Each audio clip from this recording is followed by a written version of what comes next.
বন্ধুরা, Soumya Bose creation YouTube চ্যানেলের নতুন একটা ভিডিওতে সবাইকে ওয়েলকাম। আজকেরটাও একটা টিউটোরিয়াল ভিডিও তোমাদের আপলোড দিলাম। তোমরা হয়তো যারা আমাকে রেগুলার ফলো করো তারা হয়তো দেখেছো এরকম সরস্বতী মূর্তির সাথে একটা এক্সট্রা পাখি, সেটা ম্যাকাও হোক বা টিয়া হোক, আমি আগেও করেছি। আজ ভাবলাম এই মূর্তিটা যখন এরকম একটা পাখি দিয়ে করছি, এটাই আমার এই সিজনের প্রথম সরস্বতী প্রতিমা, আর সেটা কালকে ডেলিভারি হয়ে গেল আর কি। অভিষেকটা কাটোয়া নিয়ে গেলেন, সাজিয়ে রাখার জন্য ছিল, সেই জন্য এত আগে আগে ডেলিভারিটা হলো। তো যাই হোক, এই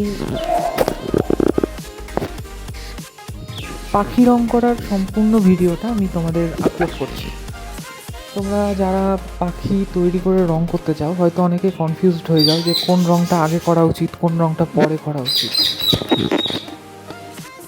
তো সেই জন্য আমি কয়েকটা অ্যাক্রিলিক কালার ইউজ করেছি রঙের জন্য, এবং সম্পূর্ণ টিউটোরিয়ালটাই তোমাদের সামনে দিলাম। মোটামুটি রং করতে 20-21 মিনিট টাইম লেগেছিলো, কিন্তু একটু ফাস্ট ফরওয়ার্ড করতে হলো ভিডিওটা ছোট করার জন্য, কিন্তু তোমরা দেখে বুঝতে পারবে। এখানে আমি ইউজ করেছি হলুদ, ফ্রেঞ্চ নীল, লাল, কমলা আর সাদা আর সবুজ। অবশ্যই আমি একটা ছবি সাজেশান নিয়েছিলাম এবং ছবি দেখে যতটা হয় রংটা করার চেষ্টা করেছি। আশা করি ভিডিওটা দেখলে তোমরা বুঝতে পারবে আমি কি করেছি, কোন রঙের উপর কোন রং চাপিয়েছি, কী দিয়ে হাইলাইট দিয়েছি বা কী বৃত্তান্ত। তো তোমরা আগে পুরোটা দেখে নাও।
তো বন্ধুরা, এই ছিল সম্পূর্ণ টেকনিক।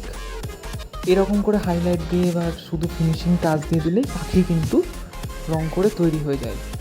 তো ভিডিওটা কেমন লাগলো অবশ্যই কমেন্টে জানিও। যদি হেল্পফুল ভিডিও হয় শেয়ার করে দিও বন্ধুদের সাথে, সাবস্ক্রাইব করো বেশি বেশি করে চ্যানেলটাকে। দেখা হচ্ছে পরে কোনো ভিডিও নিয়ে বা কোনো শর্টস নিয়ে। টাটা।